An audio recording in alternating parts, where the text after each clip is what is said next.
আসসালামু আলাইকুম, আশা করছি সবাই ভালো আছি। মেডিমেড হ্যান্ড ক্যালকুলেশন সিরিজের আরও একটি ভিডিওতে সবাইকে স্বাগতম। আজকের ভিডিওতে আমরা ইলেকট্রোকেমিস্ট্রি, দ্যাট ইজ তড়িৎ রসায়ন কেমিস্ট্রি সেকেন্ড পেপারের চ্যাপ্টার 4 এই অধ্যায়ের যাবতীয় ম্যাথমেটিক্যাল ক্যালকুলেশন নিয়ে আলোচনা করব। তো অধ্যায়ের মধ্যে একদম শুরুতেই ফ্যারাডের সূত্র আছে এবং ফ্যারাডের সূত্র দিয়ে আমরা অধ্যায়ে বলা যেতে পারে যে 90% কেসের কোয়েশ্চেন সলভ করতে পারি। তো এখানে আমার কাছে যে সূত্রটা আছে ফ্যারাডের মেইন সূত্র, সেটা হচ্ছে W is equals to Z into Q, যেখানে জেড মানে হচ্ছে তড়িৎ রাসায়নিক তুল্যাঙ্ক আর কিউ মানে হলো চার্জ। তো Q is equals to IT আমরা সবাই জানি, সুতরাং কিউর জায়গায় আইটি বসালাম, আর Z is equals to M ভাগ ইএফ। তো আমরা আলটিমেটলি MIT বাই ইএফ পেয়ে যাই। এটা থেকে আমরা মডিফাই করলে, দুই লাইন মডিফাই করলে নিয়ে আসতে পারি Q is equals to NEF। যদি আমরা 3টা লাইন মনে রাখতে পারি, অধ্যায়ের ম্যাক্সিমাম কোয়েশনে সলভ করা সম্ভব। তো Z is equals to M by EF, এটা থেকে অনেক সময় জিজ্ঞেস করে যে হাইড্রোজেনের তড়িৎ রাসায়নিক তুল্যাঙ্ক কত, সিলভারের তড়িৎ রাসায়নিক তুল্যাঙ্ক কত, ইত্যাদি ইত্যাদি কোয়েশনগুলো আমাদের জিজ্ঞেস করে থাকে। সো এই সব কোয়েশনের ক্ষেত্রে বেটার হয় হাইড্রোজেন আর সিলভার এই দুইটার ভ্যালু একটু মনে রাখা,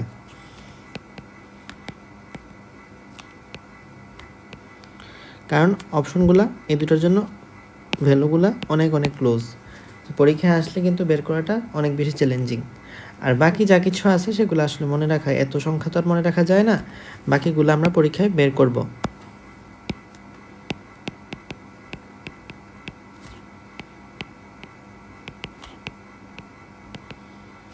যেমন সাপোজ তোমাকে কপার জিজ্ঞেস করলো, তাহলে কপারের এখানে এম এর ভ্যালু বসাবা, কপারের বসাবা, এফ বসাবা। এফ তো 96,500 সবাই জানে, কপারের জন্য এর ভ্যালু হবে 2, এম এর ভ্যালু হবে কপার হচ্ছে 29, তাহলে 63.5। এভাবে আমরা ক্যালকুলেট করে বের করতে পারি। ডান। তো আমরা নেক্সট কোয়েশ্চেন দেখব, 1 মোল ক্রোমিয়াম ক্যাথোডে সঞ্চিত হতে বিদ্যুৎ প্রয়োজন কত ফ্যারাডে। আমরা কিউ এর সূত্র দেখছি একটা, Q is equals to NEF, Q is equals to NEF। এখানে বলছে 1 মোল, সুতরাং এন এর জায়গায় হবে 1, মানে হলো যতটা ইলেকট্রন ট্রান্সফার্ড হয়, অর্থাৎ যে পরিমাণ ইলেকট্রনের সঞ্চালন ঘটে। তো এখানে যেহেতু ক্রোমিয়ামের জানি আমরা +3 চার্জ থাকে, সো এর ক্ষেত্রে ইলেকট্রন দিলাম 3, এবং ফ্যারাডে যেহেতু ফ্যারাডে হিসাবেই আছে, কুলম্বে নেয় নাই, আমরা F হিসেবে রাখলাম। আলটিমেটলি আমাদের আনসার আসছে 3F, that is C. Next question, 1 mole copper ক্যাথোডে সঞ্চিত হতে কতটুকু বিদ্যুৎ পরিচালনা করতে হবে। NEF, যেহেতু N হচ্ছে 1, এর ভ্যালু কপার যেহেতু, সুতরাং এখানে হবে 2, আর F এর জায়গায় F, সুতরাং এটা হবে 2F। ডান। নেক্সট কোয়েশ্চেন জিজ্ঞেস করছে 5 এম্পিয়ার বিদ্যুৎ, তার মানে I is equals to 5, T is equals to 30 second, জিজ্ঞেস করছে মোট চার্জ কত। আমরা জানি Q is equals to IT, I এর জায়গায় 5, T এর জায়গায় 30, that means 150 coulomb. Next question, 1 mole silver ক্যাথোডে জমা করতে সিলভার নাইট্রেট দ্রবণে কত ফ্যারাডে বিদ্যুৎ চালনা করতে হবে। এটাও same, 1 × 1 × 1, ultimately 1 faraday. Q is equals to NEF। Next, copper sulphate দ্রবণে 1 ফ্যারাডে চার্জ দ্বারা কতটুকু কপার সঞ্চিত হবে। Okay, W is equals to কতটুকু, তার মানে অবশ্যই W জিজ্ঞেস করছে, তাই না। MIT বাই EF, এটা তো আমাদের ছিল। তো এখান থেকে আমরা জিজ্ঞেস করছি 1 ফ্যারাডে চার্জ, তার মানে আইটির জায়গায় আমরা 1 ফ্যারাডে বসাইতে পারি নাকি পারি না? পারি। তাহলে এটার 1 ফ্যারাডে, এই ফ্যারাডে নিচে উপরে কাটা, শেষ। তো আমাদের বাকি থাকলো M/E। এখন কিন্তু কোয়েশ্চেন সহজ হয়ে গেছে। M এর জায়গায় থাকবে 63.5, কারণ আমার জিজ্ঞেস করছে কতটুকু কপার সঞ্চিত হবে, আমার কিন্তু কপার সালফেট বলে নাই, সুতরাং এখানে কপার এর ভর 63.5 সেটাই বসাবো, আর নিচে হচ্ছে E। আমরা জানি কপারের হচ্ছে আয়ন হলো 2, সুতরাং 63.5কে 2 দিয়ে ভাগ করলে 31 সামথিং একটা কিছু আসবে। সো আমাদের আনসার কিন্তু সি। সিলভার নাইট্রেট দ্রবণে 1.2 এম্পিয়ার বিদ্যুৎ কতক্ষণ চালনা করলে ক্যাথোডে এতটুকু জমা হবে। আচ্ছা, তো আমাদের জিজ্ঞেস করছে, যেহেতু আমরা জানি আমাদের একটা সূত্রই আছে, W is equals to MIT by EF। এখানে হচ্ছে 1.61 কে, এম এর জায়গায় দিলাম, এম এর জায়গায় কি দিব, সিলভার জমা হবে, সুতরাং এম এর ভ্যালু হবে 108। আই হচ্ছে 1.2, টি এর ভ্যালু আমি জানি না, এটা মিনিটে বের করতে হবে, সমস্যা নাই। ই এর ভ্যালু হবে 1, যেহেতু এটা সিলভার, আর এখানে হবে 96,500। এটার ক্যালকুলেশন মোটামুটি ভালোই ঝামেলা আছে। আমি একটু স্ক্রিনটাকে বড় করি। ওকে, তো এখন আমাকে টিটা বের করতে হবে এখান থেকে। আমি দেখতেছি 40, 20, 30, 25, মোটামুটি অপশনগুলো যে খুব দূর দূর আছে তা না।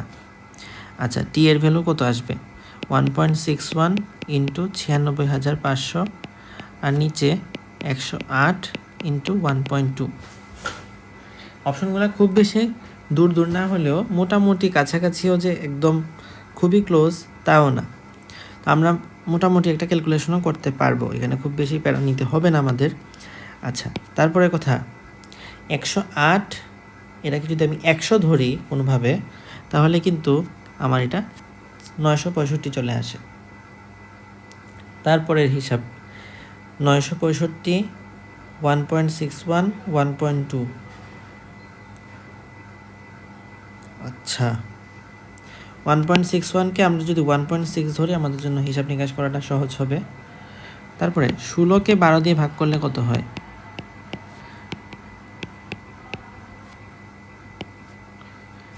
3 ভাগ 36, 1.33 আসে। ওকে, তাহলে এটা দিয়ে 1.33 দিয়ে করলাম 1.33, দেন 965 ইন্টু 1.33, 133 ইন্টু 10^2। আচ্ছা, 3 5 15, 5 হাতে 1, 3 6 18 আর 1 19, 9 হাতে 1, 3 9 27 আর 1 28, 0। সেম সংখ্যাটা আবার হবে 2895, 0 0 965, 5 9 5 14, 4 হাতের 1, 10 15 5 15, 23 3 হাতে 2, 8 আর 2 10, 16 আর 2 18 হাতে 1, 10 আর 2 12। আচ্ছা, 1283.45 এরকম একটা ভ্যালু আসলো। ইন্টু 10^2 যেহেতু 1283 সামথিং এটা কিছু আসতেছে। এই তো, এটাকে আমাকে 60 দিয়ে ভাগ করতে হবে। তো আমি যদি 60 দিয়ে ভাগ করি, তাহলে 60 ইন্টু মানে বোঝা যাচ্ছে 6 দুগুণে 12, দ্যাট মিনস 20 মিনিটের মতো কিছু একটা ভ্যালু আসবে। তো এটা হবে আমাদের আলটিমেটলি 20 মিনিট। এটা আরও মুখে মুখে করলে তুমি অনেক ফাস্ট করতে পারতা, কারণ এটা আমি তোমাকে ভেঙে ভেঙে করাইছি, তাই একটু সময় লাগছে। স্টিল খুব বেশি যে সময় লাগছে তা না, এরকম ম্যাথের প্রতি 2 মিনিট দিলেও অসুবিধা নাই। তো নেক্সট কোয়েশ্চেনটা আমাদের কাইন্ড অফ সিমিলার। জিজ্ঞেস করছে কপার সালফেট দ্রবণে 5000 এত কী পরিমাণ কপার জমা হবে। তো আমরা সূত্র জানি একটাই, W=MIT/EF। এখানে এম এর ভ্যালু হবে 63.5, আই এর ভ্যালু 5000 মিলি অ্যাম্পিয়ার মানে 5, টি হচ্ছে 1 ঘন্টা মানে 3600 সেকেন্ড বাই 2 ইন্টু 96,500। এই হচ্ছে আমাদের আলটিমেটলি হিসাব নিকাশ। সো এখান থেকে যদি আমি হ্যান্ড ক্যালকুলেশন করি, আগে অপশনগুলো দেখো খুবই ক্লোজ অপশন 5 7 8 9। তো দশমিকের পরের সংখ্যাগুলো কিন্তু আমাদের ভালোভাবে হিসাব নিকাশ করতে হবে, আন্দাজি করলে হবে না। অর্থাৎ বড় বড় বাদগুলো আমরা দিতে পারবো না, কাছাকাছি রাউন্ড নাম্বার, রাউন্ড ফিগার, এগুলো হচ্ছে আমরা এখান থেকে দিতে পারবো না। আচ্ছা, 2 দিয়ে আমি 36কে ভাগ করলে 18 হয়ে যায়, 18 আর 5-এ 90 হয়। এই 90-এর আবার লাস্টে শূন্য আছে, যে শূন্যটা যদি 10 হিসেবে চিন্তা করি, তাহলে 63.5কে আমি 635 হিসেবে লিখতে পারলাম। তো আমি এভাবে কিন্তু সরলীকরণ করে নিয়ে আসতে পারছি। তারপরে দেখো 9 ইন্টু 635 গুণ দিলাম, 5 নং 45-এর 5 হাতে 4, 3 নং 27 আর 4 31 হাতে 3, 6 নং 36 আর 3 39, তাহলে 3915। এটাই তো মেবি আসে। 635-এর সাথে 9 দিয়ে গুণ দিলাম, 5 নং 45-এর 5 হাতে 4, 3 নং 27 আর 4 31। ওকে, আর 6 নং 54, 6 নং 36 না সরি, 6 নং 54 আর 3 57 হয়, তাহলে 5715। আচ্ছা, তাহলে এইটা ডান। নেক্সট কথা হচ্ছে 5715-কে 965 দিয়ে ভাগ করতে হবে। 5715 965 আমাদের কিন্তু এক্সাক্ট ভাগ করতে হবে। এবং আমি এখান থেকে এটা বুঝি অন্তত যে প্রথম ভাগটা হবে 5 দিয়ে, কারণ সবগুলো হচ্ছে শুরুতে 5 আছে, 5 দিয়ে হবে। তো 965-র সাথে 5 দিয়ে গুণ দাও, কত হয়? 5 5 25, 5 হাতে 2, 5 6 30 আর 2 32, 2 হাতে 3, 5 9 45 আর 3 48, 45 আর 3 48। ওকে, তাহলে 48 ও 25, 5 5 0, তারপর হচ্ছে 571 482। আচ্ছা, 11 থেকে 2 গেলে 9, আর আছে 57 থেকে 49 গেলে হয় 890। এটা যদি আমি আরেকটা শূন্য নিলাম, দশমিক দিলাম, তারপরে আমি যদি 8 দিয়ে করি অথবা 9 দিয়ে করি, কোনো একটা দিয়ে আমার এখানে মিলতে পারে। তো আমি ফার্স্ট ট্রাই করি 9 দিয়ে করার। তো 5.9 দিয়ে দিলাম, 9 × 965,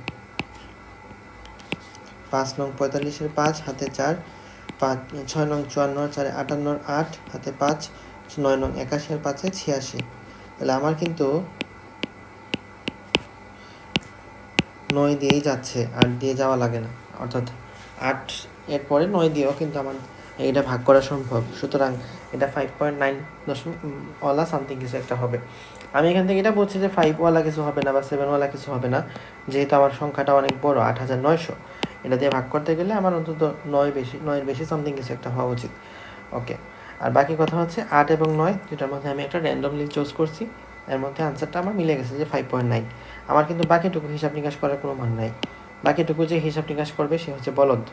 কারণ পরীক্ষা হলে তোমার এত অল্প সময়ের মধ্যে তুমি জাস্ট দেখবা যে এখানে 8 নিয়ে ঝামেলা, এখানে 9 নিয়ে ঝামেলা, বাকিটুকু তো ঠিকই আছে। তো তুমি জাস্ট এটা হিসাব নিকাশ করবা, 8 এবং 9 কোনটা হয় আমার আনসার। তো আশা করি এই জিনিসটা বোঝা গেছে। E cell is equals to E anode oxidation plus E cathode reduction, অর্থাৎ অ্যানোডের অক্সিডেশনের জারণ মান, ক্যাথোডের রিডাকশনের বিজারণ মান। রিডাকশন মানেই তো বিজারণ, তো ক্যাথোডে যে বিজারণ হয় সেটার যে ইএমএফ আছে সেটা, দুইটার সামেশন হচ্ছে আমাদের সেলের ইএমএফ। তো অ্যানোডের অক্সিডেশন আর অ্যানোডের রিডাকশন এটা একে অপরের গুণাত্মক বিপরীত, যোগাত্মক বিপরীত। অ্যানোডের অক্সিডেশন আর অ্যানোডের অক্সিডেশন ধরো তোমার এখানে 5 আছে, তো অ্যানোডের রিডাকশনের জন্য যদি দেওয়া থাকে 5, তার মানে বুঝবা অ্যানোডের অক্সিডেশনের ভ্যালু হচ্ছে -5। ক্যাথোডের রিডাকশনের ভ্যালু হচ্ছে ধরো 10 দেওয়া আছে, তখন বুঝবা যে ক্যাথোডের অক্সিডেশনেরটা হলো -10, মানে একটা আরেকটার বিপরীত। কিন্তু অ্যানোডের অক্সিডেশন আর ক্যাথোডের অ্যানোডের রিডাকশন এটার মধ্যে সম্পর্ক আছে,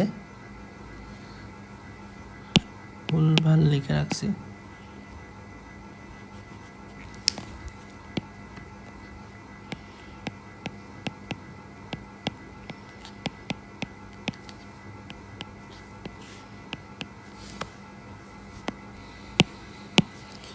নেক্সটে আসো অ্যানোডের অক্সিডেশন আর ক্যাথোডের রিডাকশন। এই দুটার মধ্যে অ্যানোডের অক্সিডেশন আর অ্যানোডের রিডাকশন এই দুটা হচ্ছে পরস্পরের যোগাত্মক বিপরীত। লাইক ধরো প্রশ্নের মধ্যে দেওয়া আছে অ্যানোডের রিডাকশনের ভ্যালু হচ্ছে 10, কিন্তু তোমার লাগবে হচ্ছে অ্যানোডের অক্সিডেশনের ভ্যালু, সূত্রের মধ্যে অ্যানোডের অক্সিডেশন আছে, তুমি যেহেতু ওখানে 10 দেওয়া আছে তুমি -10 লিখবা। ক্যাথোডের রিডাকশনের ভ্যালু আমার দরকার, দেওয়া আছে ক্যাথোডের অক্সিডেশনের ভ্যালু, তখন ধরো দেওয়া আছে 5, তো এটাও দিবা -5, এরকমভাবে তুমি জাস্ট চেঞ্জ করে নিবা। কিন্তু অ্যানোডের অক্সিডেশন আর ক্যাথোডের অক্সিডেশন এটার মধ্যে কোনো ধরনের সম্পর্ক নাই, এটা পরস্পর অনিরপেক্ষ জিনিস, পরস্পর নিরপেক্ষ জিনিস। তো এখান থেকে আমাদের কিছু কোয়েশ্চেন সলভ করতে বলছে। তার আগে একটা কথা বলে নিই, যার বিজারণ বিভবের মান কম,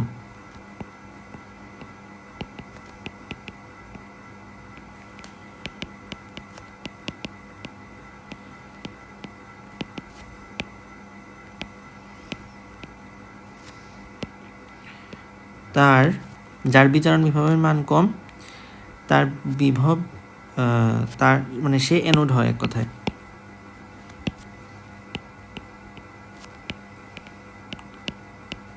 যার বিজারণ বিভবের মান কম সে অ্যানোড হয়। তো ধরো এখানে আমার দুইটা প্রশ্ন দেওয়া আছে, এটা হচ্ছে একটা বিজারণ বিভব বুঝতেছি আমি, কারণ প্লাস আগে আছে পরে ধাতু আছে, এটা একটা বিজারণ বিভব, এটা হচ্ছে 0.34, এটা 2.34, সুতরাং এটা হবে আমার অ্যানোড। আর এটা হবে ক্যাথোড। তো এখানে আলটিমেটলি আমার অর্ধগোল দুইটা দ্বারা গঠিত। কোষের বিভব কী হবে? অ্যানোডের ক্ষেত্রে এটা দেওয়া আছে বিজারণ বিভব, আমার লাগবে কি জারণ বিভব, তাহলে মাইনাস দিব, -0.34 প্লাস 2.3, আলটিমেটলি আনসার আসতেছে 1.96, এত ভোল্টেজ। Answer B. বুঝতে পারছে কি না? অ্যানোডের মধ্যে অক্সিডেশনের ভ্যালু দিব, আমার এখানে দেওয়া আছে কি রিডাকশনের ভ্যালু, আনসার হবে -0.34, কারণ এটা 0.34 আছে। আমার ক্যাথোডের ক্ষেত্রে বিজারণ বিভবের ভ্যালু লাগবে এবং এটাই দেওয়া আছে প্রশ্নের মধ্যে 2.3, সো 2.3 দিলাম, আলটিমেটলি আনসার আসলো 1.96। দেন আসো, এটা হচ্ছে জারণ বিভব, এটাও জারণ বিভব, এটার ভ্যালু দেওয়া আছে এত, এটার ভ্যালু দেওয়া আছে এত, জিজ্ঞেস করছে মোট বিভব কত। ওকে, তাহলে আমার লাগবে কি বিজারণ বিভব দিয়ে বলছিলাম যে যার বিজারণ বিভব যত কম তার ক্ষেত্রে সে হচ্ছে কি হয়, অ্যানোড হয়। এইটার বিজারণ বিভব কত? -0.76। এইটার বিজারণ বিভব কত? প্লাস অনেক বেশি একটা সংখ্যা, +0.76। তাহলে কোনটা আমার অ্যানোড হওয়া উচিত? এরটা মাইনাস না, এরটা মাইনাস, সুতরাং জিঙ্ক হবে আমার অ্যানোড, সিলভার হবে আমার ক্যাথোড। তো জিঙ্কের জন্য আমি কি নিব? জারণ বিভব। প্রশ্নের মধ্যে জারণ বিভব দেওয়া আছে 0.76 প্লাস। সিলভারের জন্য আমি কি নিব? বিজারণ বিভব। প্রশ্নের মধ্যে কি দেওয়া আছে? জারণ বিভব। এটাকে আমি মাইনাস থাকলে প্লাস বানাই দিব, দ্যাট মিন্স সিলভারের জন্য 0.769, 0.7676, এই দুটাকে যদি যোগ করে দেই তাহলে আসবে 1.529 এরকম। তো এটা আমাদের আনসার, আলটিমেটলি আনসার আসে অপশন এতে। ডান। নেক্সট কোয়েশ্চেন, জিঙ্ক আর সিলভারের কথা জিজ্ঞেস করছে। তো এই দুইটার মধ্যে বিজারণ বিভবের ভ্যালু দেওয়া আছে। বিজারণ বিভব দেখো জিঙ্কের জন্য কম, সিলভারের জন্য বেশি। যার ক্ষেত্রে বিজারণ বিভবের মান কম সেই হয় অ্যানোড, সুতরাং এই ক্ষেত্রে জিঙ্ক হবে অ্যানোড এবং জিঙ্কের জন্য অ্যানোডের ক্ষেত্রে জারণ বিভবের ভ্যালুটা লাগে। দেওয়া আছে কি বিজারণ বিভব, তো আমার এখানে -0.76 যেহেতু আছে আমি +0.76 দিলাম, প্লাস ক্যাথোডের ক্ষেত্রে 0.80 দেওয়া আছে এবং আমরা জানি ক্যাথোডের জন্য বিজারণ বিভবটাই লাগে, সো এখানে 0.8 হবে আনসার। 0.76 আর 0.8 মিললে হয় 1.56, এত ভোল্টেজ, অপশন সি। সো এটা হচ্ছে আমাদের এই কোয়েশ্চেন টাইপের আনসারগুলো। আর আছে পরিবাহিতা টাইপের কোয়েশ্চেনগুলো। তো দেখো রোধের সূত্র তুমি এমনিতেও জানো, রোধের মধ্যে আছে আপেক্ষিক রোধের কথা। আপেক্ষিক রোধ সূত্র তুমি এমনিতেই জানো যে আপেক্ষিক রোধ =RA/L। তো আপেক্ষিক রোধ থেকে আমরা আপেক্ষিক পরিবাহিতা পেতে পারি, যেটাকে আমরা কাপ্পা দ্বারা প্রকাশ করি। এই কাপ্পা L/RA। এরপর আসো, আপেক্ষিক পরিবাহিতাকে আমরা যদি ঘনমাত্রা দিয়ে ভাগ করি তখন পাওয়া যাবে মোলার পরিবাহিতা, আর সেটাকে যদি আমি তুল্য সংখ্যা দিয়ে ভাগ করি তখন আসবে তুল্য পরিবাহিতা। তো আমরা এখানে এই যে আমাদের মিউ দ্বারা প্রকাশ করে থাকি মোলার পরিবাহিতা, ল্যামডা দ্বারা প্রকাশ করে থাকি তুল্য পরিবাহিতা। তো ইকুয়েশনগুলো দেওয়া আছে, ইকুয়েশনগুলো আমাদের অনেক সময় ইকুয়েশন হিসাবে আসে, নিচের কোনটি মোলার পরিবাহিতার সূত্র, নিচের কোনটি তুল্য পরিবাহিতার সূত্র। ম্যাথমেটিক্যাল কোয়েশ্চেন মেডিকেলে অন্তত এই অংশ থেকে কখনোই আসে নাই। সো দ্যাটস অল ফর তড়িৎ রসায়ন। তোমরা চাইলে এখান থেকে কোয়েশ্চেন প্র্যাকটিস তো করতেই পারো, নিজে চাইলে তো এখান থেকে যে কোনো কোয়েশ্চেনই সলভ করা যায়। কে এর কাপার ভ্যালু দেওয়া থাকলো, এর ভ্যালু হয়তো কপার বলে দিল, তাহলে 2 বসাবা, আর এখানে আমাদের আছে ঘনমাত্রা কোনো একটা ভ্যালু দেওয়া থাকলো, আলটিমেটলি তুমি মিউ এবং ল্যামডা এগুলো বের করতে পারবা। So that's all for chapter